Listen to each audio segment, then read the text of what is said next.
Hello, Future Tribe. Welcome to another episode of the podcast. On this week's episode, I've got Carlos from Crediverso, sorry. How are you today, Carlos? I'm doing fantastic. Thanks for asking. Really excited to talk to you. Yeah, let's get the ball rolling. What is Crediverso to start off with? Absolutely. So we are an online financial products marketplace designed for U.S. Hispanics. It's a huge population here in the States. It's 60 million people, which is about 20% of our population. Yeah, Uh, wow.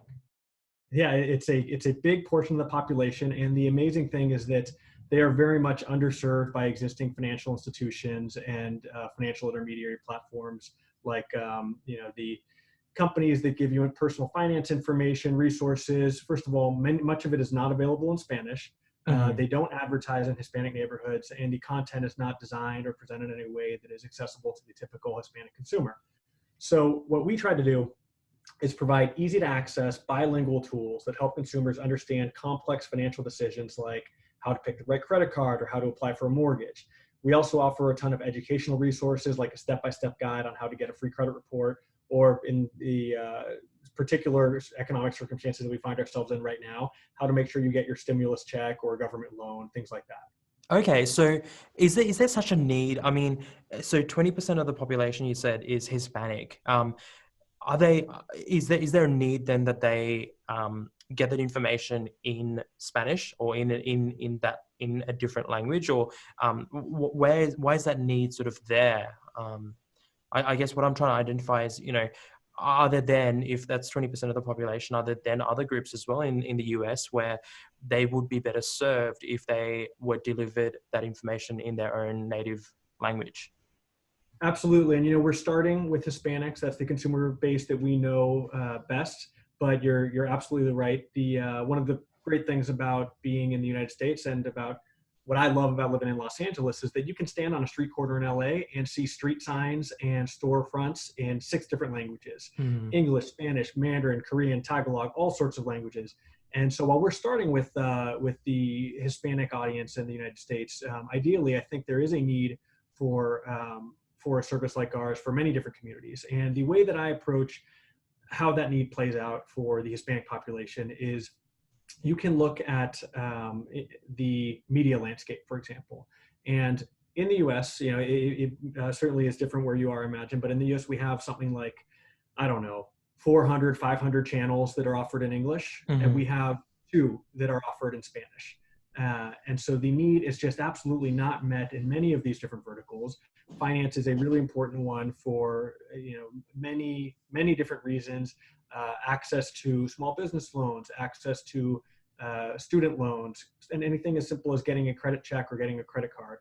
And so while not the entirety of the 60 million person population speaks solely Spanish, we go beyond just we're not just a translation service. There really is a cultural relevance component to this in terms of the Hmm. type of present, the way it's presented. You can take a credit card, for example, and a typical general market site might focus on, okay, what's the best credit card if you want to build up some travel points to go to Europe next summer? And that's great. It's plenty of folks are taking those kind of trips. Maybe not right now, but hopefully soon in the future. Yeah. But with regards to our specific demographic that we're offering the service towards, many of them maybe have never been on a plane. More interested in things like, what is a good credit card if I don't have a social security number? What is a good credit card if Uh-huh. I just live in this country? So you can sort of, you're looking past, it's the language is sort of the easiest way to identify who your market is, but then that has implications that sort of spread much further into the community, into how they live their life, and even, as you've touched on, sort of what their normal is versus, what the average American's normal is as well. So you're really just, money at the end of the day is a very lifestyle thing. So that's what you're trying to do, is sort of talk about that from a lifestyle sort of perspective.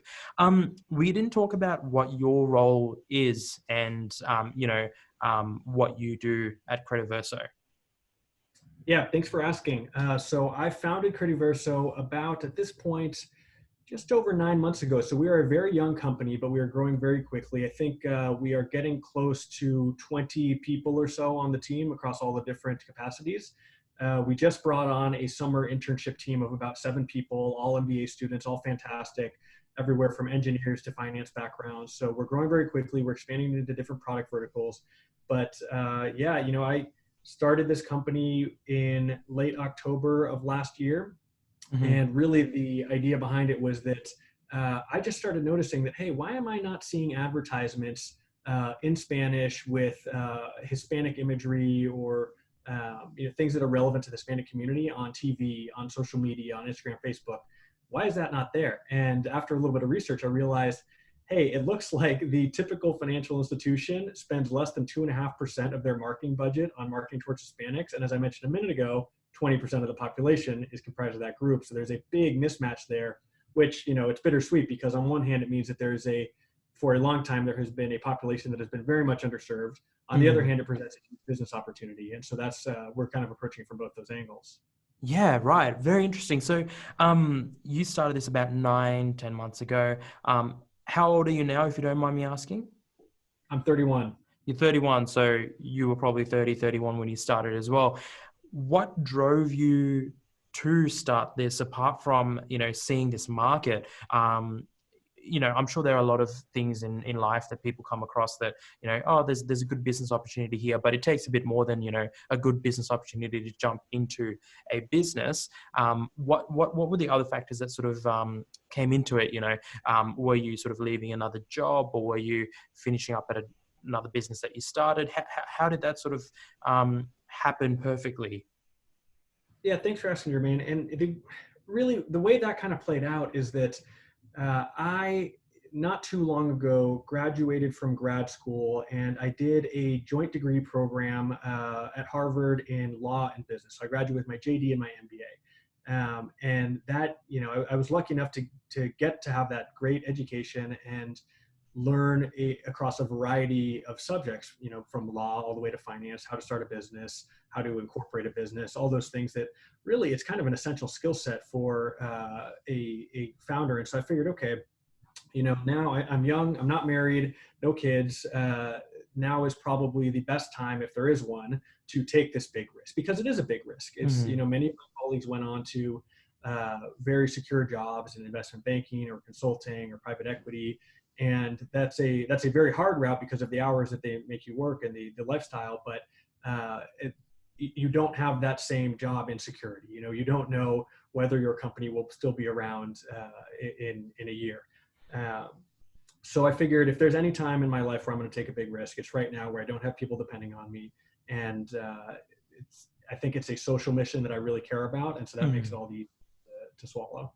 And how do you make the financial side of things sort of work? Like, not in terms of the actual product service, but the business side of things. So coming out of school, I would imagine, 20 people cost money to obviously to pay their wages, things like that. How have you managed to navigate that side of things?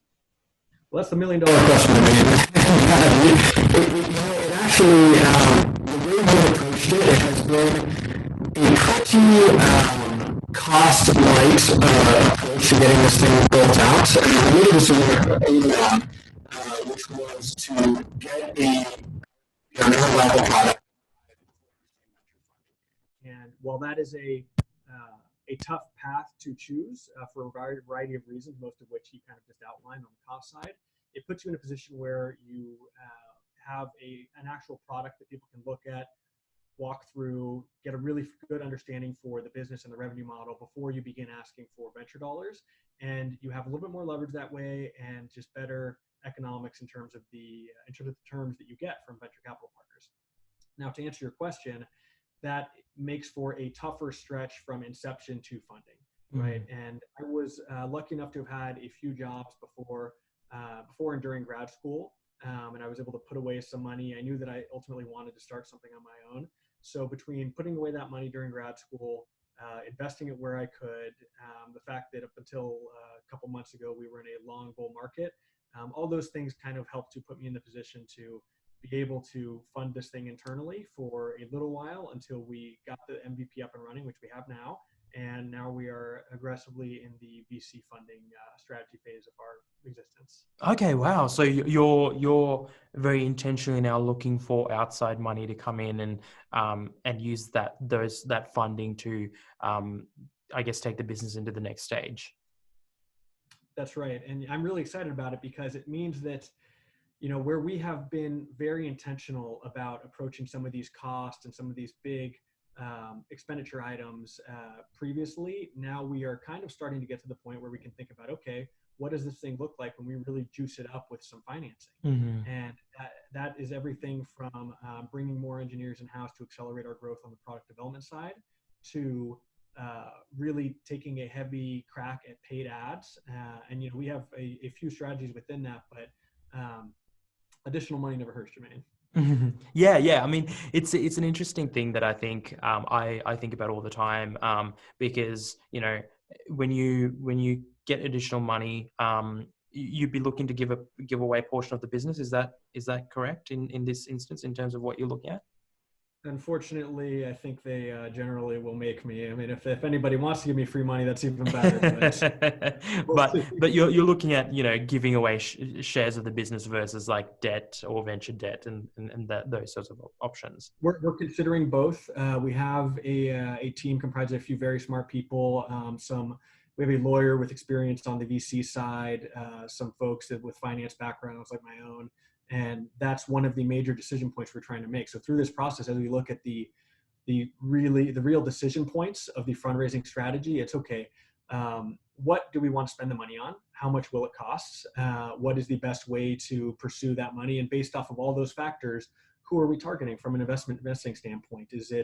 Are we looking at a seed? Are we looking at a Series A? Are we looking at traditional venture? Are we looking at angel or family office or strategic partners? These are all decisions that we're actively making right now, and it makes for a pretty interesting process. But the end goal again is, if we can, like I said, juice this company up with the resources that it needs to really have a wide reach, I'm really excited about the potential impact that it can have. I think if we can be the difference between somebody getting a small business loan and being able to open up a business, or getting a student loan and being able to go to college, that is really what this company is all about. And the existing financial resources, personal finance resources that are out there in the US right now are, I think, lacking in many of those areas for our demographic. Yeah. So there's a strong sort of social mission here. But then looking at, asking people for money, did you want to get to a stage where, the way I like to think about it is that you want to come up with a very clear or good formula of what it takes for your company to grow? Things like, how much money do we have to spend to acquire per customer, customer acquisition costs. Did you spend a lot of time doing that before you started this process, or are you still sort of are you trying to define that as much as possible before you start to look for money? Is that a very intentional thing that you're doing here? Absolutely, and I can tell 2 seconds in that this is a process that you are very familiar with. The benefit I have is that my sister is a principal at a venture capital firm, and so I kind of have I don't know what's a secret weapon in her. And so I'm as intentional about this approach as on my own. She is able to really guide me in that sense. And so, again, in terms of that strategizing up front when we approach the process, like you said, we are really selling a product here. Now, I'm not talking about the Crediverso, the website to the consumers, but I'm talking about the investment opportunity to venture capital investors. Mm-hmm. And whenever you're selling something, you need to understand exactly the perspective somebody has who is a potential buyer. And the relevance there is, what are these KPIs that a typical VC investor will look at? You mentioned customer acquisition costs. Our revenue model, that is perhaps one of the most relevant metrics that an investor will look at. But there are other ones as well. I mean, burn rates, what our major milestones for spending are in the next few months, in the next year.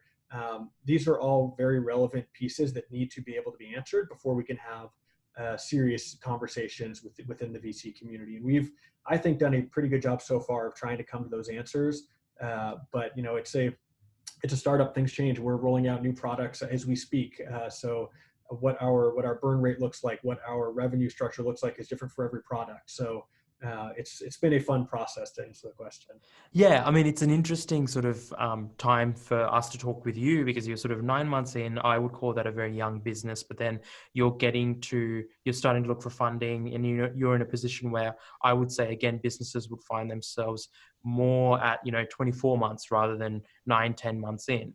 I mean, granted, this is not a short process. It's not like you're going to wake up tomorrow and you're going to have a deal, and by next week you're going to have all the funding through, but just looking at it, it's interesting to have a conversation with someone who is going through this journey. And looking at it, correct me if I'm wrong, but you're really looking at this as an opportunity to get money to make an end sort of social goal a reality versus selling a bit of the company to keep the company alive per se. It's you're looking at the social side of things and what that power, the power that you have in that sort of sense. Is that fair to say?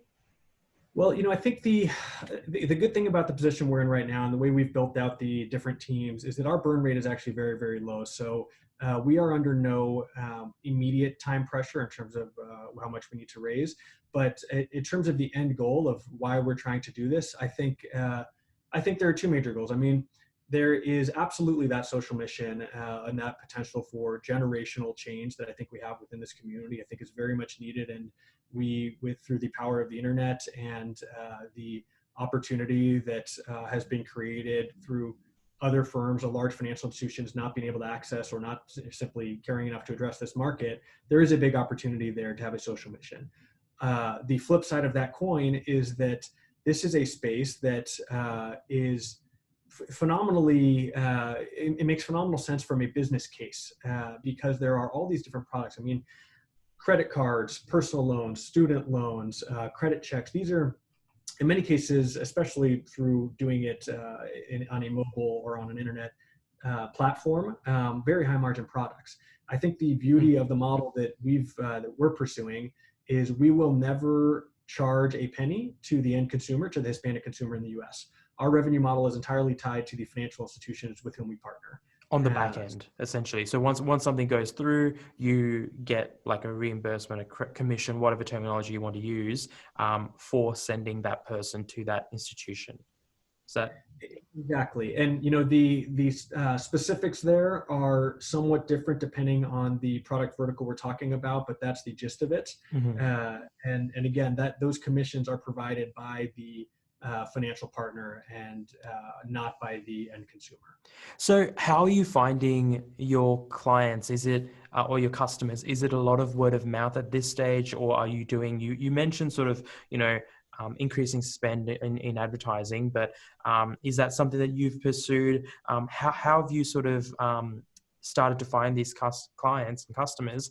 And could you give us an idea of how many customers you would say you have? Just a general ballpark. Sure. So the approach we're taking, I would say, is two-pronged. First is on the organic side, and this is really interesting because I mentioned at the beginning of the conversation that our competitors, as I described them, are both the financial institutions who are direct providers of financial products, loans, credit card issuers, et cetera, and the financial intermediary platforms. So those are things like, at least in the States, LendingTree, Credit Karma, NerdWallet. And not one of those platforms is available in Spanish. So what that means on the organic customer acquisition side is that when we write an article about 5 things you should do if you miss a credit card payment, and that's in Spanish, we are the only place you can get that information. So as you can imagine, that does phenomenal things for your SEO. Because you can rank almost number 1 straight off the bat. Exactly. And so the competitive landscape is different for every one of these products, but in many of them, we are the only place, for example, where you can compare credit cards in Spanish in the country. Yeah, wow. Get a credit check in Spanish in the country. So have there been, sorry to cut you off, but have there been competitors, so to speak, in the past? Like, I mean, to me, I'm looking at it, and I guess this is the hallmark of any business that has identified a really good opportunity, is that, once you sort of hear about the idea, you sort of go, why hasn't someone done this before? But has someone done this before? Okay, so that is a question that I spend a lot of time thinking about, and I know the answer as to whether they've done it before. And the question is why? What happened, right? Yeah, And like did they go bust, or did they get bought out? Like what happened? so there hasn't been anybody in our particular space to try to do what we're doing in terms of a platform that goes across multiple financial product verticals, comparisons, customer acquisition, et cetera, in Spanish targeting this platform. But let me give you an analogy that I think will kind of encompass what has happened in this space. So when what I call a general market company, so somebody who targets the general market as a whole and doesn't specify niches with regards to specific demographics. When a general market company wants to go from targeting the general market as a whole to one specific demographic, the way that they have done it in almost every instance is take the existing infrastructure that they use to build out their, in many cases, very successful general market platform and try to apply that to a new specific demographic. So for example, you can get a bank that is headquartered in the middle of the country, in a state where their population of Hispanics is almost 0%.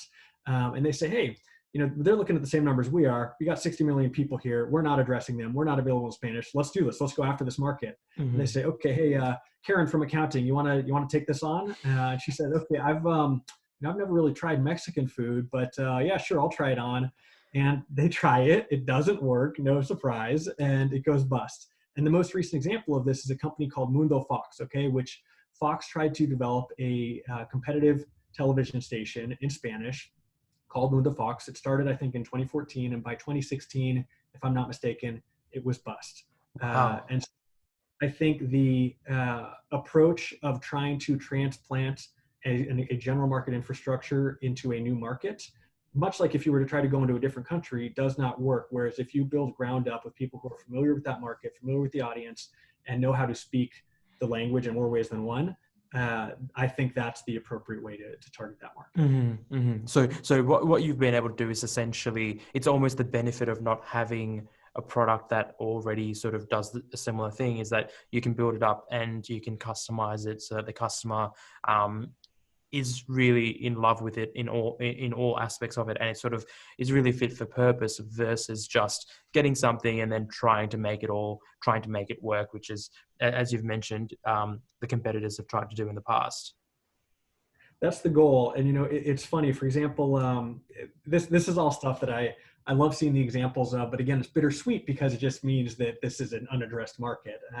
And so there are lists that come out every year of who the top advertising spenders are within the Hispanic population in the US. And on that list, there is only one financial institution, okay, that does lending, credit card, et cetera. And that's Wells Fargo. Great company, do a lot of great things. But if you go, so presumably because they're the only one that's in the top 50 by spend, they're the best, right? They should be the best. Mm-hmm. If you go to wellsfargo.com/Espanol, that's the Spanish landing page. The text is, I think, all in English. The photos are of imagery that I would not exactly describe as relevant for this demographic. And there is a pun in English. So if you don't speak the language, not only are you going to not understand what the words themselves mean, but you're definitely not going to understand what the play on words means. Mm-hmm, mm-hmm. Yeah, so this is a really interesting, for you, a really interesting exercise in niching down, and then almost localizing it, isn't it? Like you're in the US, but you want to localize it to the Hispanics. Now, that does sort of bring up an interesting thing, though. Is it fair to say that, I mean, the Hispanics can come from everywhere, but is the majority of the Spanish population in the US from a certain country, or descendants of a certain sort of group of people? Well, that's another really important nuance, and I'm glad you raised it because it's a huge population in the country, and to just say Spanish speakers is almost like looking at the world and saying English speakers and assuming they're all from the Yeah, right? doesn't work that way. Phenomenally different cultures, just they share a common language. And so what you've brought up is a very important nuance in the sense that I think something like 65% or so, maybe 70% come from Mexico. So that's a big chunk. And the remainder is kind of spread across Latin America, the Caribbean, We even have some Spaniards in the U.S., as you imagine.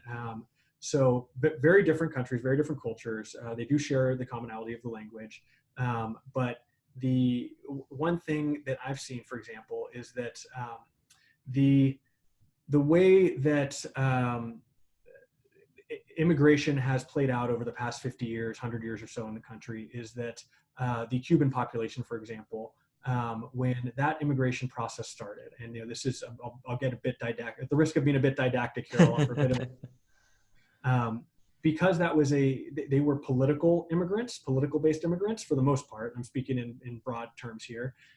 When they came to the country, and it predominantly was to Florida, the people who were able to come were of high education levels, generally wealthy, high socioeconomic status. And so that created a community in Florida that was very different from some other cultures that were maybe not political immigrants, but rather economic immigrants. And so when you leave a country, and Mexico has been a perfect example of this in many instances, when you leave a country because there is no economic opportunity for you there, then you are not someone who typically has, by definition, it means that you don't have socioeconomic opportunities. So when you get to this country, you're not arriving here with a medical degree behind you or a law degree behind you. You're arriving here to look for whatever work you can, often with money in your pockets. And, I have relatives that were in that situation.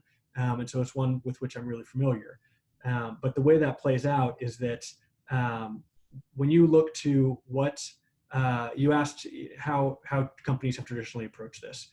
When you look to how a company in whatever part of the country approaches this, say, okay, hey, we want to get into the Hispanic market. Let's go hire a Hispanic-owned marketing firm. Great, where are they? Oh, they're Miami. Okay,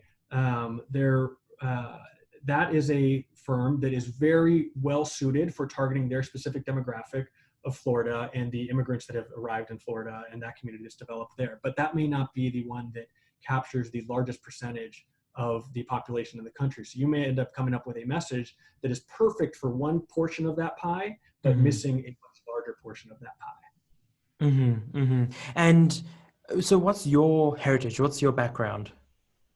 So I grew up in a Mexican-American family in Los Angeles. My mother was born in Mexico, moved to the United States to go to college. My father was born in a Mexican neighborhood in Los Angeles, East LA. Oh, okay. Yeah. So you've got sort of that Mexican heritage. Is that fair to say?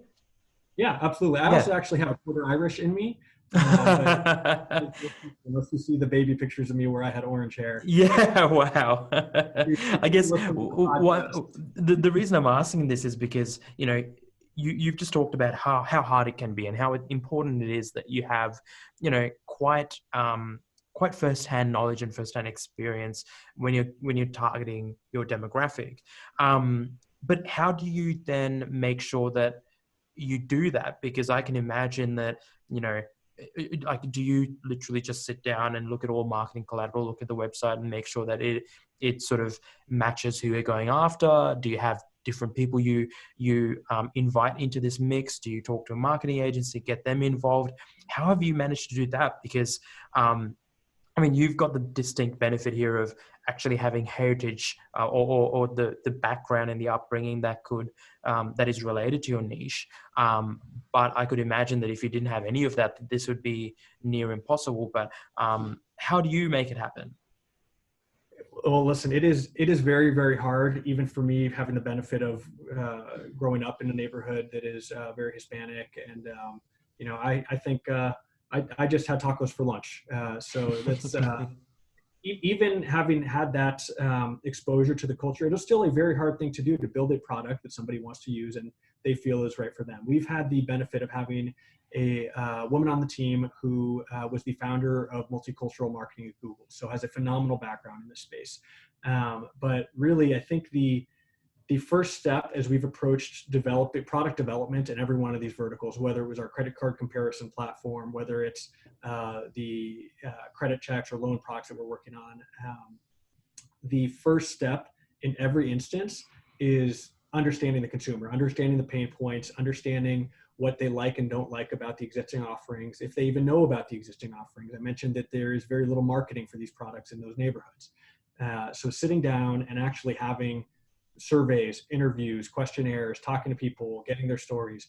That is the most important thing we can do. And then building from that standpoint. That actually has been a much harder process now, given the pandemic era of not being able to have as Yeah. easy interactions, but we're making it work, and we're still, I mean, we have people out there doing surveys today.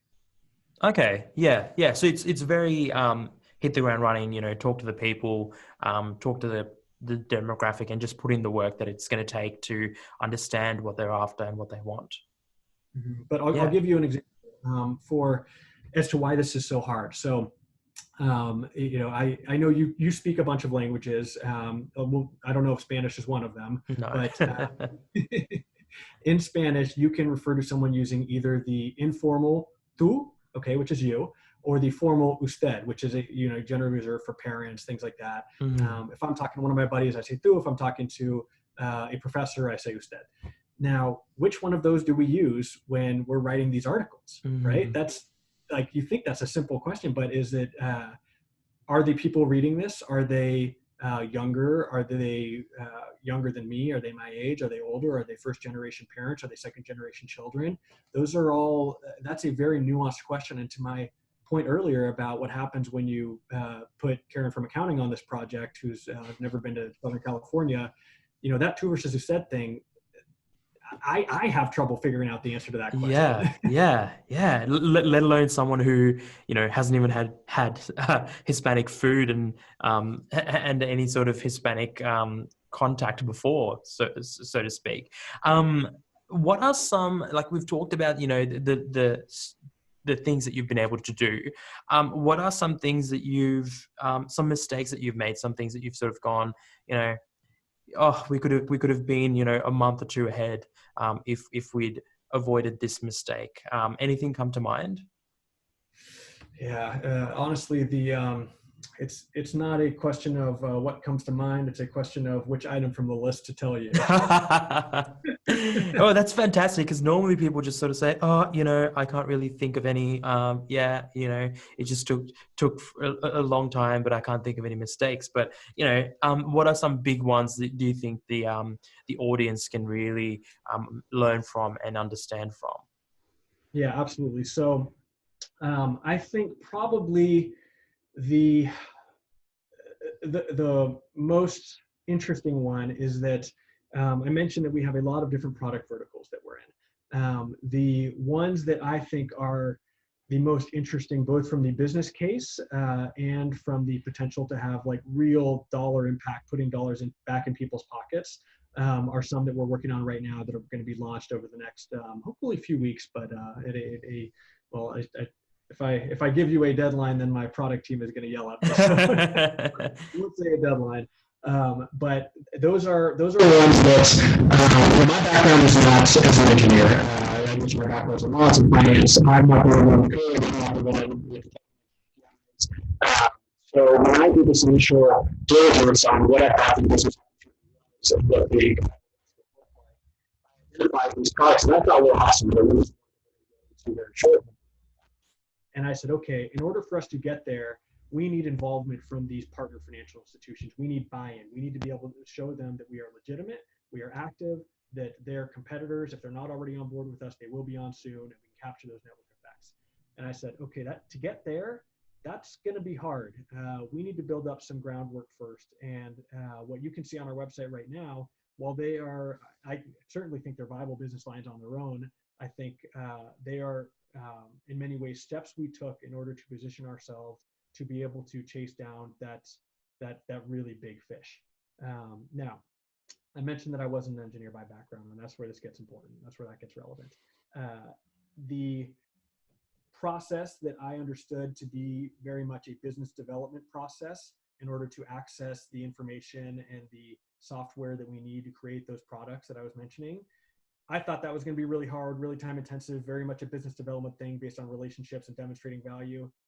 It's really easy. It's just a software thing. My engineers came to me when they ended up joining the team later, and they said, "Hey, well, why have you been waiting to do this?" I said, "Oh, this reason, this reason. You can just go here and you'll get it." So, in terms of distilling that into an actionable mistake and how to fix it, I think trying to put people around you that round out your skill set and know things that you don't know, and more importantly, that can identify. You know, I'm always trying to figure out what questions can I ask that I don't even know to ask yet.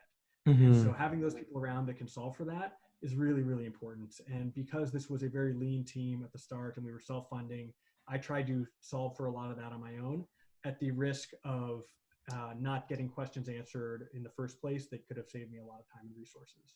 Well, and to an extent, what you sort of, I think a takeaway from that as well is that it's okay to ask questions and it's okay to sort of put it out there, because there are instances where you just know that this is the answer, this is it, like there's no alternative. But then just as much there are instances where you sort of go, I'm not sure, or I don't know what I don't know, and I'm not sure about over there, but over here, I see a lot of that. There's Facebook groups that are basically like, there's one called Ask Canberra, for example, that is literally designed and meant for people to come in and ask questions. And what I've found is that people ask questions in there, and I sort of look at the question, and I go, like, that's not even a question, like that's it's obvious, or like, what are your favorite Chinese restaurants in Canberra? Now, I'm just going, like, everyone knows what the best ones are. Yet then I click in through the comments and I go, hold on, I didn't know that, that place is like right around the corner. I didn't know that they even existed. And that's just me, I guess, my example of when you ask those questions, you get answers even though you think that you know the answer. And I mean, your example was a similar thing. Yes, you didn't have the team in place at that time, and if you had the team, one would hope that you would have sort of got that answer much quicker. But it's just saying that, put your hand up, ask that question. And there's so many online forums and opportunities nowadays where you can just put it out there, sort of. Over the years, I've used, those sorts of platforms just to ask all sorts of questions that help me understand, how much is someone willing to pay per hour for X, Y, and Z service? Is there a demand for this, and why is there a demand? Why is there no demand? And so on and so forth. So there's a lot of sort of, I think your example was very product led or product based, but that sort of can apply for all sorts of facets of someone's business and someone's journey. So yeah, that's awesome. What do you guys sort of plan to do moving forward? What's sort of the next step? Is this a game, or is this a play where you need to get as many providers on board?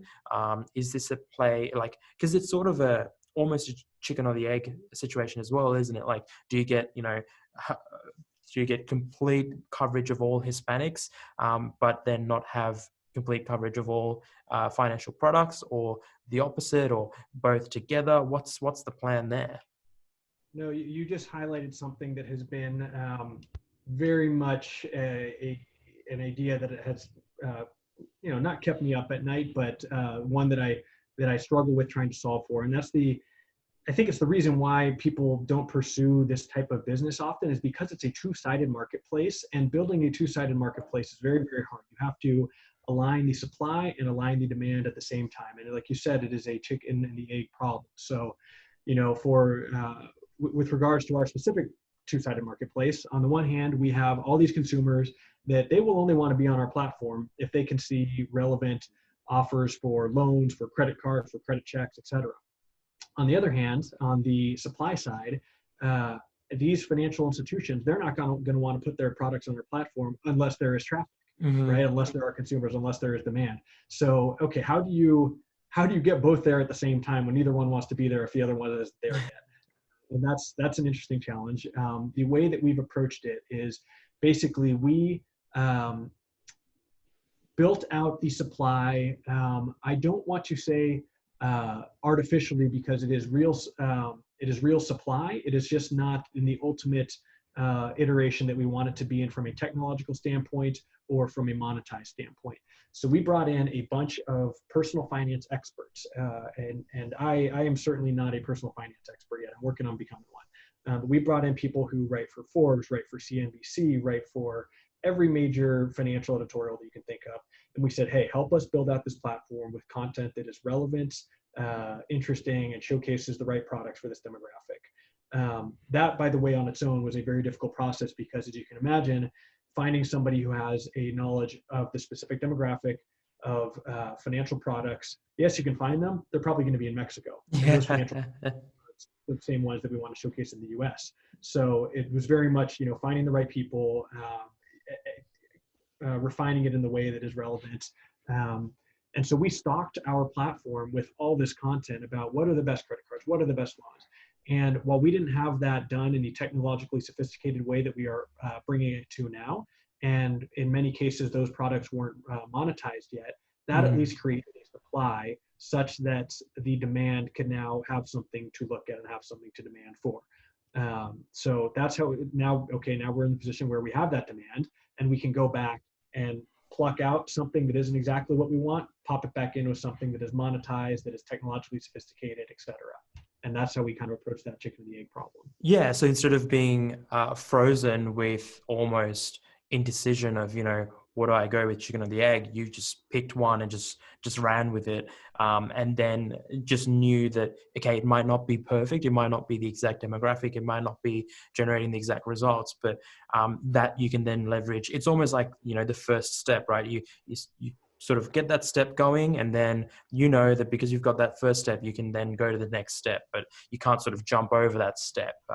And I guess the takeaway here is just to pick one side of the market and just try and go after them. And at the end of the day, you can't get the exact market that you want, because to do that, you'll need that sort of supply demand two-sided marketplace, but try and get at least a general gist of, and in this case, it's people who are interested in money, who have a Hispanic background or who speak Spanish. And then you can go from there. And yes, it's not making you all the money, but next step is to sort of go to the banks and say, hey guys, we've got, X amount of traffic on our website. They need solutions. We're looking to monetize. Let's start working together. Is that basically what you did? Yeah, that's absolutely it. And I wish I'd had you around early on to help me work through these. Get it so quick. You could have done this many times.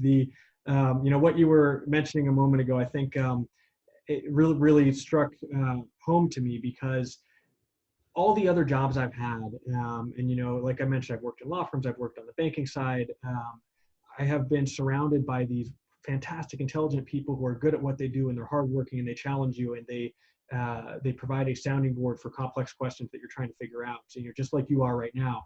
And when you take that leap to go into a startup, I mean, if you don't have a co-founder, as I did not, and you don't have a team right from the outset, as I did not, now we do, and now it's in a much better spot. But you all of a sudden don't have anybody to ask questions to. Those answers yourself, and it's a very different process. So I was lucky enough to have, like I mentioned, my sister, my parents have been involved with the Hispanic community for a long time, so they were great sounding boards, and a variety of other, I'd call them advisory board role type people. But still, that's very different from having somebody sitting right next to you saying, hey, what do you think about this? Oh, okay, great. Move on. Yes. On a day-to-day basis, who's there to, the way I see it, a co-founder is fantastic, because at the very least, it's just another level of sanity check. Either they agree with you and that's awesome, or they disagree, and then you've got to sort of work it out and prove it out. And that's what I try and do as much as possible. Is sort of, and being sort of seen as the leader, the CEO, the founder. I think some people get the wrong idea within a team that whatever this founder or the leader says is how it has to happen. Where it's much more beneficial for someone in that position as a leader or a founder or a manager to put an idea out there and get actual feedback, because I'm sure, as you found out with your team, it's not just about shutting down the bad ideas, but also getting energy and buy-in on the right ones and the right ideas, and then getting that excitement and passion so that you can push that across to other individuals, so that you're not the only guy who's there, all excited, and then you've got 19 team members who are going far out, we're just doing this because he wanted us to. You want it to be much more sort of passion driven. Now, Do you guys all work in an office or remotely? How's that happening? So typically the office is located in Santa Monica.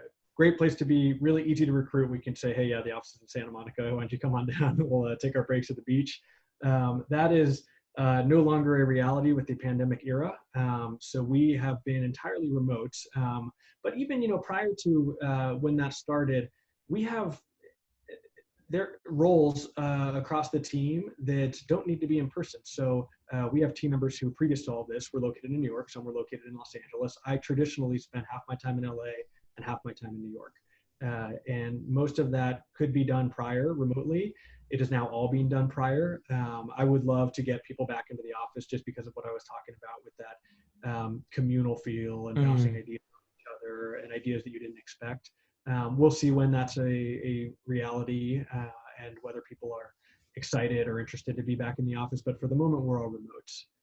Yeah, but I mean, especially when it's sort of, there's a social mission as well. I personally believe that there's a benefit to having people there, and it's just that energy to bounce ideas off, to build out the community, build out the team, sort of internally, so that I mean, as you can tell, I'm a huge fan of sort of working in an office, and we've now transitioned back to coming into the office. Things are not as bad over here as they're over there, for better or worse. And Canberra, really, at the end of the day, I think we had about 100 cases of coronavirus, which is insane compared to what the numbers that you guys are getting and seeing over there. So we've transitioned back, and I just think there's a huge value. I personally don't think that remote work is where the workforce is going to. At least not the workforce that's driven with a mission. Yeah, the people who just go to work to earn money, they don't care where they work out of. But I think that we at Future Theory, so Future Theory is my business. We do marketing, websites, all that stuff. We have a social mission. We want to help as many people as possible, help as many business owners as possible, and that's just much easier to infuse when you're there in person. And that's the same thing for you guys. It's much easier to push that across, saying, listen, we're not just a financial services provider or a financial comparison site. We are the number one place for Hispanics, and we're everything Hispanic, and that needs to sort of go and permeate through the whole team. Yeah, you're absolutely right. And you asked a moment ago about one of the major mistakes I made, and I have another one for you if you'll Yeah. hear. So I keep mentioning that I wasn't from an engineering background, and so for our first product, I guess the credit card comparison, which was the first thing we did, it was very basic, and we're actively working on bringing the technological sophistication of that up. I basically was the product manager on that. I don't have a background in product management, and so the amount of learnings that have come with going through that process on my own, and then having people who have really strong engineering product development backgrounds coming on board and telling me what I did wrong, it's interesting. So one of the pieces that to what you're saying about being in person and having those ideas get developed, one of the things that I thought was really fascinating is that we have switched from a model where I said, here's to the engineering team, here's what I want to do, here's what it should look like, here's what I want it to do, go build it, let me know when it's done, and we'll run through it. To now we've switched to an agile software development or product development platform. So that's much easier to do in person, but in the same vein, I think the way that ideology was presented to me is that you can, if you look at the way I did it, and say the product is not credit card comparison, but it is getting a car built. The way I did it is I said, okay, I want this car. Here's what it's going to look like. Go build it. And the engineers start by building a wheel. Then they build an axle. Then they build the undercarriage. Then they put the body on it. Then they paint it and send it to me. And when I get it, I'm not happy because it took a long time. It might not be the type of car I wanted. Maybe I wanted a convertible. They gave me a truck, etc. The agile method that we're switching to, and this is just kind of one of those learnings from having been around these team members now, the process is much more, okay, you want a car? Let's start by building you a scooter. Okay, you build that scooter. Hey, I like the scooter. I want it to go a little faster. I kind of need it for this. Okay, then we turn it into a bike. That's the next phase. I have a bike. I try the bike out. There's that customer feedback there. Then they turn it into a motorcycle. All right. And it has taken a lot less time. And maybe I want that motorcycle more than I ever wanted that car. Mm-hmm. And that totally solves my problem. I save time, I save resources, I save frustration, and there's feedback baked in at every point. So that's one of the learnings. And I think that, again, just having had the benefit of being in person with people versus working in a silo, and maybe that's remote, maybe that's just as a sole founder. That's one of the things I think you learn from being around people. Yeah. I mean, that's a really good tip as well, because I think sometimes people think that they need this end goal that is, let's call it the Rolls Royce, when in reality they just needed a scooter. But they think, and they've been led to believe, that without the Rolls Royce, their business won't succeed. Their idea won't, be accepted and won't be respected. When in reality, as you've put it, you can go through that journey and actually find out that I didn't need a car all along. In fact, the negatives around a car are much worse, and therefore, even if the car is a better product overall, just I don't need all those things that take away from, and I might as well just have the core of what it is. And the same goes for even sort of coming up with a minimal viable product and just proving out, is this what you need? No, yes, okay. What elements can we change? And then going from there versus, because I guarantee you, there's service, there's software foundations and frameworks and bases that you can buy that build out comparison websites. Like, guaranteed, you can just buy it, plop it in, translate everything to Spanish, and you're good to go. But that wouldn't serve what you're trying to do and what end product you're trying to arrive at. Yeah, no, you're absolutely right. And so that's the learning curve. It's all part of the fun. Hey, where can we find out more about you guys and you? Absolutely. Thanks for asking. So our website is crediverso.com. That's CREDIVERSO.com. We're also on social, Instagram at Crediverso and Facebook.com/Crediverso. I don't know why you would, but if you for some reason want to talk to me, my LinkedIn, it's linkedin.com/CP Hernandez. Awesome. So we'll link all that in the description as well, so that people can find you. Now, do you know about the top 12? I know about the top 12. You know about the top 12. Awesome. Okay, are you ready to go? How could I not? Well, let's get the ball rolling with top 3 books or podcasts that you recommend. All right, so I'll give you my 3 favorite books that I think your listenership might like to read. One is The Intelligent Investor by Benjamin Graham. It's an absolute classic. The reason I like it is because it talks about value investing, how you never want to pay something that is more than something is worth. And it sounds like a simple idea, but when you start talking about stocks and companies and other investments, it is very easy to get caught up in speculation rather than investing based on the value of something. So I think that is just a fundamental read for anybody who's interested in finance, interested in personal finance, and how to manage investments. A second, what I would call investing book that I really like is called The Most Important Thing by Howard Marks. And these are kind of macroeconomic letters that he writes out to his investment community. And so he's the chairman and I think co-founder of Oak Tree Capital, which is based here in Los Angeles. They're a private equity firm. They do distressed debt investing, amongst many other things. And he sends out these letters that are phenomenal in terms of how they cover the macroeconomic landscape, the predictions he makes. And while they can be very, professorial and theoretical, I think they're a really fascinating read. And so those are 2. The third book that I found has really shaped my worldview, maybe not from an investing standpoint, but just in terms of, being a student of history and of the U.S. I really like a book called A People's History of the United States by Howard Zinn. And this presents a different viewpoint of American history. And so it tries to tell the story of, for example, the discovery of America from the viewpoint of the Native Americans, of the Constitution from the standpoint of the slaves, of the Civil War as seen by the New York Irish, of the Mexican War as seen by deserting soldiers. And so it's a totally different viewpoint than what is often taught in history class in middle school and seen on TV. So I thought that was a really interesting book. Yeah, that's awesome. I think this has been sort of the, no offense to anyone, any of the guests prior, but this has been a very interesting start to the top three, because I've never heard of any of these books before. So, and usually, there's at least one that I sort of go, yeah, heard of it, but love the diversity so far. Great. Next one, top three software or tools that you can't live without. Okay, well, I don't know if this will be as exciting. That's okay. That's all right. Why don't I do this? I'll give you the boring version and then the fun version. So Sounds good.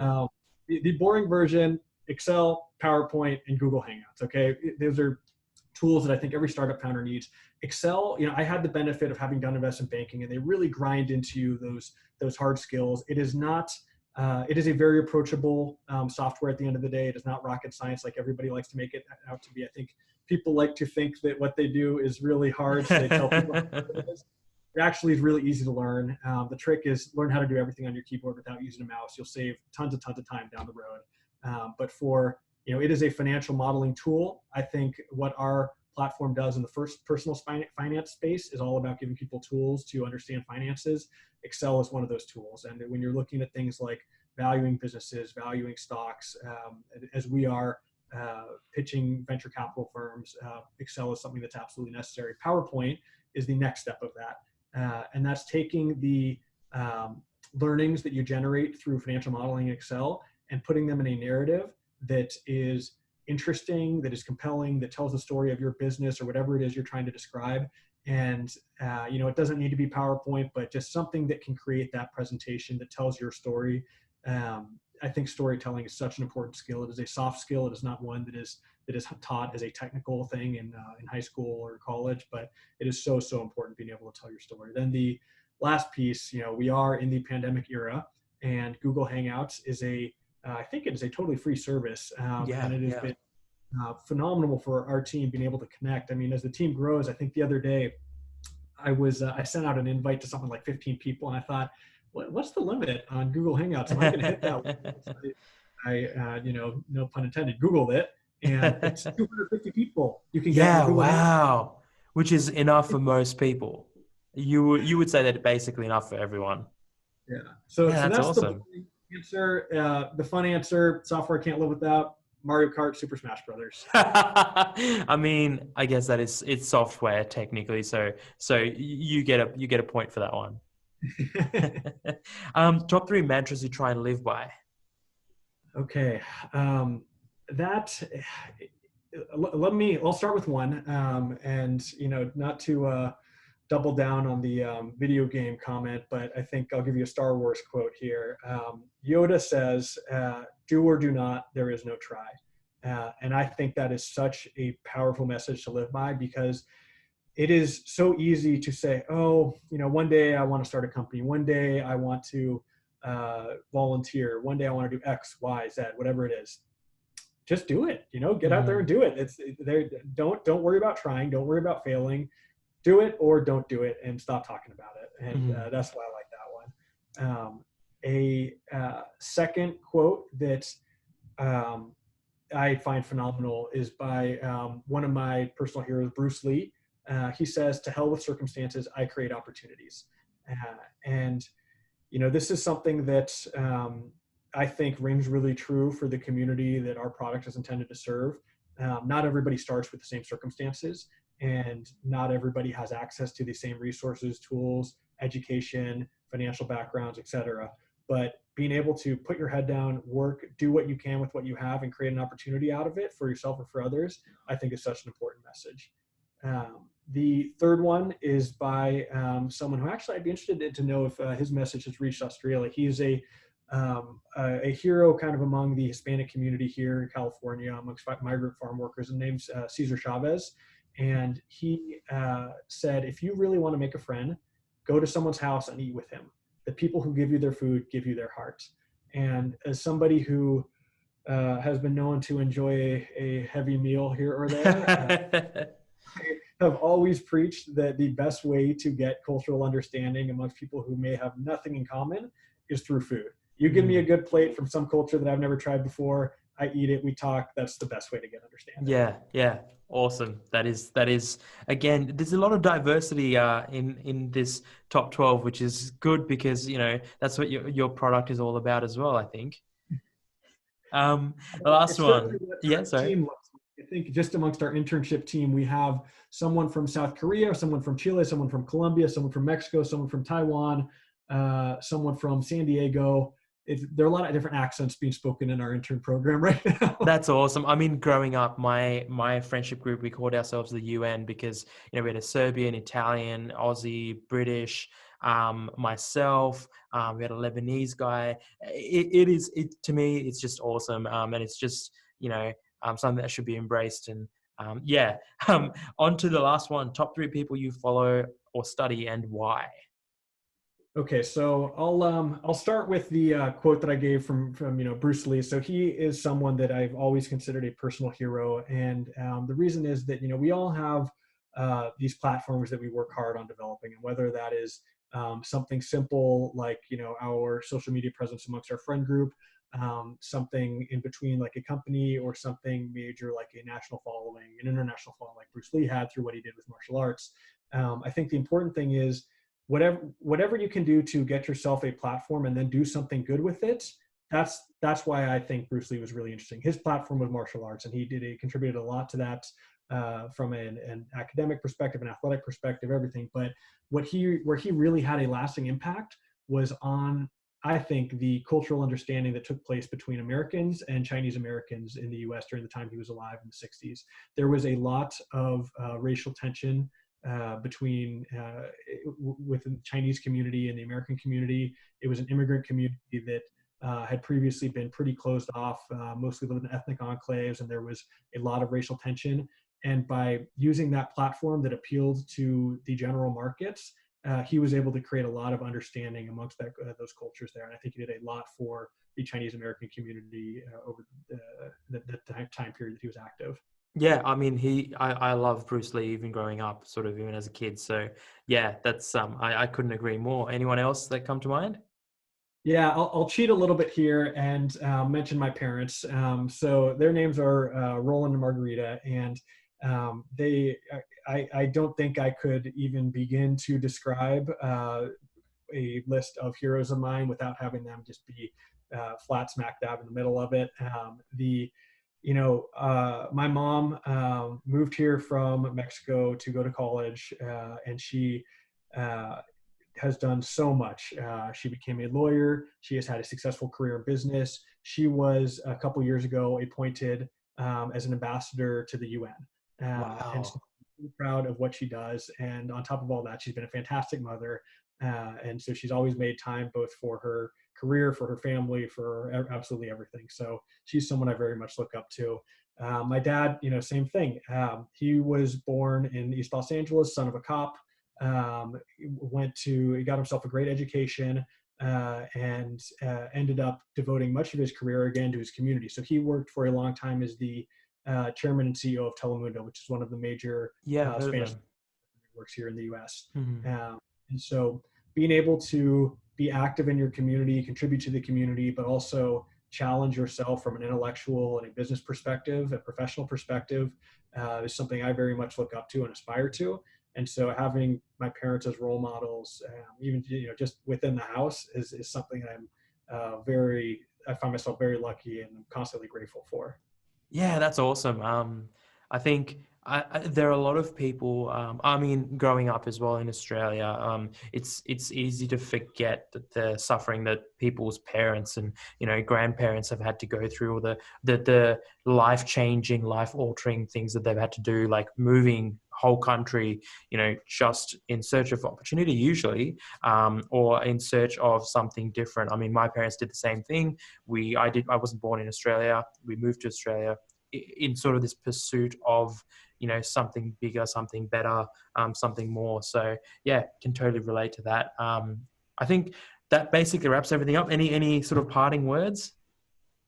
Um, I think no. I think that did we do all 12 there? Yeah, that sounds great. Yeah, that was all 12, and you just breezed right through it. That was awesome. All right, good. Well, listen, man, this has been a phenomenal opportunity to get to talk to you. It's not often that I get to have an hour-long conversation with someone on the other side of the world, let alone someone who knows this space so well, asks such interesting questions, provides such great feedback. So, I hope that when this pandemic era is over, we get the chance to meet in person someday, grab a drink, and That'd be fantastic. I've been meaning to. I've never been to the US, so that's definitely on the cards over the next few years. So yeah, I'm gonna let you know when I'm gonna be around, and we'll grab a drink. well, I'll tell you, our offices are in Santa Monica, so Meet you there. Awesome. Thanks so much for your time, Carlos. Everyone listening, as always, we'll have links in the description, and you can go out there and say hi to Carlos, find everything that they do, the website, and all that on there as well. So thanks again for your time. This has been a really nice conversation. absolutely. Thank you.